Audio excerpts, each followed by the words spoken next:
दोस्तों, आपने अपनी लाइफ में एक ना एक बार ये जरूर सुना होगा कि जब तक आप गलतियां नहीं करेंगे तब तक आप उसको सुधारेंगे कैसे, है ना। देखिए, गलतियां एक इंसान के जीवन में होती रहती हैं, जिनमें से कई गलतियों की तो भाई समय के संग भरपाई हो जाती है, लेकिन दोस्तों कुछ गलतियां ऐसी होती हैं जिनका हमें हर्जाना बहुत ज्यादा भरना पड़ जाता है। कुछ इतनी भारी गलतियां कि इसका अंदाजा लगाना भी मुश्किल है। तो दोस्तों, आज की हमारी इस वीडियो में हम आपको इतिहास में घटित ऐसी ही 5 बड़ी मिस्टेक्स के बारे में बताने वाले हैं जिन्होंने तबाही मचा दी।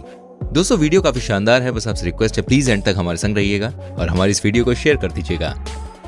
Number 1, Hanshin expressway disasters.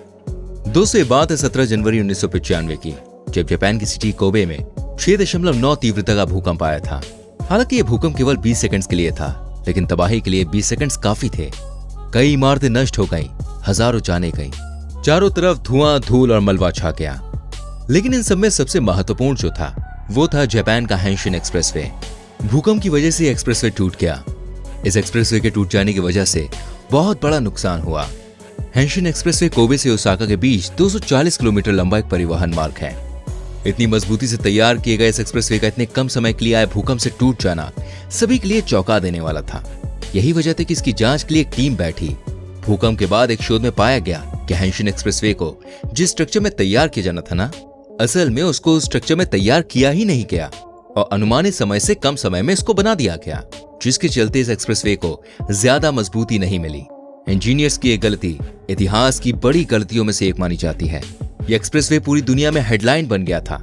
इस एक्सप्रेसवे को फिर से दोबारा बनाने में 1 साल से ज्यादा का समय लगा और आप जानते हैं इसके टूट जाने से हजारों जानें गईं। इस पूरे एक्सप्रेसवे को दोबारा बनाने में अनुमानित लागत $4.6 बिलियन से भी ज्यादा लगी थी।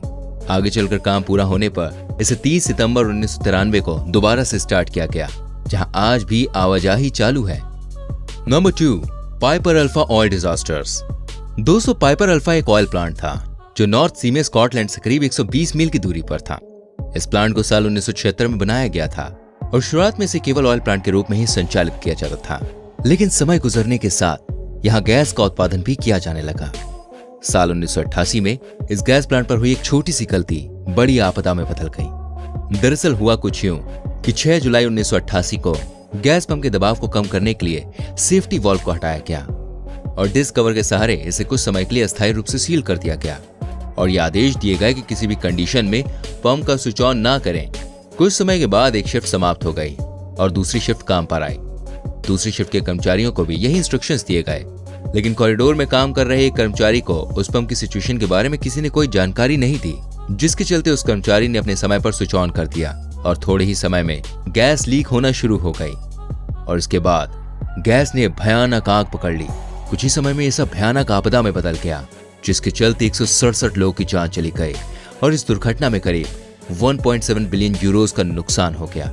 घटना के बाद पाइपर अल्फा प्लांट पर कई दिनों तक रेस्क्यू टीम ने रिसर्च अभियान चलाए और डेड बॉडीज को उनके परिजनों तक पहुंचाया। पाइपर अल्फा ऑयल प्लेटफॉर्म की याद में एवर्डीन के हेजलहेड पार्क में गुलाब के फूलों के बीच एक स्मारक भी बनाई गई। Number 3, lake Peigneur disaster. दोस्तों, लेक पिजनियर वर्तमान में लुसियाना में मौजूद है। ये झील 200 फीट से भी अधिक गहरी है। यही वजह है कि ये दुनिया की सबसे गहरी झीलों में से एक है। कई सालों तक ये झील काफी ज्यादा पॉपुलर थी। स्पोर्ट्स खिलाड़ियों के लिए ये झील फेवरेट डेस्टिनेशन थी और इसकी सुंदरता देखने हजारों की संख्या में पर्यटक यहाँ पर आते थे। लेकिन साल 1980 में घटित एक घटना ने यहाँ सब कुछ बदल दिया। दरअसल ये बात 21 नवंबर 1980 की है, जब एक ड्रिलिंग कंपनी एक प्रोजेक्ट के चलते इस झील के पास स्थित सॉल्ट माइन में ड्रिल करने लगी। तभी कुछ समय के बाद ड्रिल टीम ने ऐसा नोटिस किया कि ड्रिलिंग झील की स्थिति सतह से नीचे तक चली गई है, जिसकी वजह से झील का पानी नमक की खान की तरफ बढ़ने लगा। पानी ने एक बड़े सिंक होल का रूप ले लिया और कुछ ही समय में पूरी सॉल्ट माइन झील के पानी से डूब गई। अच्छी किस्मत के चलते माइन में काम करने वाले सभी 65 कर्मचारियों को तो सही सलामत बचा लिया गया और किसी तरह की जनहानि नहीं हुई।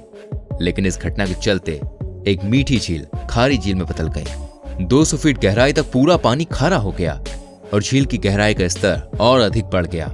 आज भी एक खारी झील है। आप खुद अंदाजा लगा सकते हैं एक छोटी सी गलती ने कैसे एक झील का प्राकृतिक स्वरूप ही बदल कर रख दिया। अब भला इसकी भरपाई कैसे की जा सकती है। Number 4, MV Prestige oil spill disasters. दोस्तों, ये घटना है नवंबर 2002 की, जब एमवी प्रेस्टीज जहाज तकरीबन 77,000 टन ऑयल लेकर जा रहा था। तभी समंदर में आए तूफान में ये जहाज फंस जाता है। इतनी भारी मात्रा में ईंधन होने के कारण कैप्टन जहाज कंट्रोल नहीं कर पाते और जहाज समुद्र तल की सतह के पास डूब जाता है। पहले से इस तरह के तूफान का अंदाजा न लगाना और इतनी मात्रा में ईंधन ले जाना एक बहुत बड़ी मिस्टेक थी। समुद्र तट के पास का लगभग 130 मील का एरिया तेल ही तेल से भर गया था और लगभग 17.8 मिलियन गैलन तेल समुद्र के पानी में मिल गया। ऑयल के जम जाने से पुर्तगाली समुद्र तटों का स्तर बहुत दूरी तक बढ़ गया। इससे पर्यावरण में जहरीली गैसेस बनने लगी, कई सांस संबंधी बीमारियां फैलने लगी, लोगों का दम घुटने लगा। कई दिनों तक इस घटना से हुई क्षति को कम करने के लिए रेस्क्यू अभियान चलाया गया और सिचुएशन कंट्रोल की गई। आंकड़ों के मुताबिक इस पूरी घटना में $494 मिलियन का नुकसान हुआ था और इस घटना की जांच करते हुए 3 हाईकोर्ट जजेस ने मिलकर यह पाया कि इस आपदा का मुख्य जिम्मेदार जहाज का कप्तान था। जहाज के कप्तान को ऑयल लोडेड जहाज को जितना संभव हो सके तट से उतना दूर चलाना चाहिए था। 78 वर्षीय जहाज के कप्तान को 9 महीनों की सजा दी गई और साथ ही नौकरी से भी निकाल दिया गया। Number 5, Chernobyl nuclear power plant tragedy. दोस्तों, यह हादसा इतना भयानक था कि इसकी भयावहता के ऊपर फिल्म भी बन चुकी है। चेरनोबिल हादसा इस बात का संकेत है कि अगर परमाणु संयंत्र को सही से हैंडल नहीं किया गया तो एक कितनी बड़ी तबाही का कारण बन सकता है। 26 अप्रैल 1986 के दिन हुए इस हादसे को इतिहास का सबसे काला दिन कहा जाता है। इस दिन चेरनोबिल परमाणु संयंत्र में इतिहास का सबसे भयंकर हादसा हुआ था। दरअसल हुआ कुछ यूं कि 26 अप्रैल को परमाणु संयंत्र में एक टेस्ट होना था जो पावर प्लांट के फेल हो जाने की स्थिति से संबंधित था। यह देखना था कि उस स्थिति में क्या होगा और अगर बिजली की सप्लाई बंद हो जाती है, बाकी उपकरण ऐसे में काम करते रहेंगे या नहीं, टरबाइन कितनी देर तक घूमता रहेगा और बिजली की सप्लाई करेगा भी या नहीं।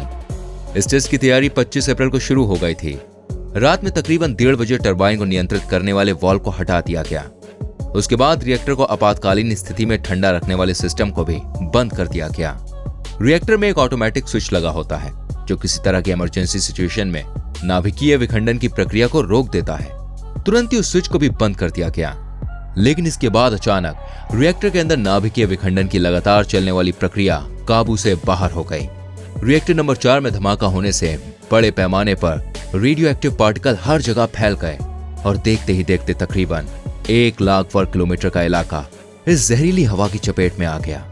आयोडीन 131 और स्ट्रोंटियम 90 जैसे जहरीले रेडियो एक्टिव एलिमेंट हवा में मिल गए। विस्फोट इतना शक्तिशाली था कि रिएक्टर को ढकने वाली 1000 टन से ज्यादा की प्लेट और उसके ऊपर की छत की धज्जियां उड़ गईं। छतें हवा में काफी ऊंचाई तक उछल गईं, जिससे पर्यावरण में रेडियोधर्मी पदार्थ फैल गया। शुरू में ही चेरनोबिल में 32 लोगों की मौत हो गई और दर्जनों लोग इस रेडिएशन की वजह से बुरी तरह से जल गए। फिर ये रेडियोधर्मी तत्व आसपास के पूरे इलाके में फैल गया। हवा के साथ रेडियोधर्मी तत्व उत्तरी और पूर्वी यूरोप में फैल गए। इस रेडिएशन से होने वाले कैंसर के बाद में सोवियत संघ के करीब 5000 नागरिकों की मौत हो गई। लाखों लोगों का स्वास्थ्य बुरी तरह से प्रभावित हो गया था। इस आपदा की आज कल्पना मात्र से रूह कांप उठती है। तो दोस्तों, ये थी इतिहास में घटित ऐसी 5 बड़ी ह्यूमन मिस्टेक्स जिन्होंने तबाही मचा दी। आपको इनके बारे में जानकर कैसा लगा, हमें कमेंट में जरूर बताइए। और अगर आपको इस वीडियो में कुछ नया जानने और सीखने को मिला हो तो प्लीज हमारी वीडियो को लाइक करके अपने दोस्तों के संग, अपने परिवार वालों के संग इसको शेयर कीजिए। और पहली बार हमारे चैनल पे आए हैं तो जल्दी से हमारे चैनल को सब्सक्राइब कीजिए, बेल आइकन को प्रेस कीजिए, जिससे आप तक हमारी सभी वीडियोस के नोटिफिकेशंस पहुंचते रहें। अब मिलूंगा आपसे अगली वीडियो में, तब तक के लिए अपना बहुत ख्याल रखिए। Bye bye, take care.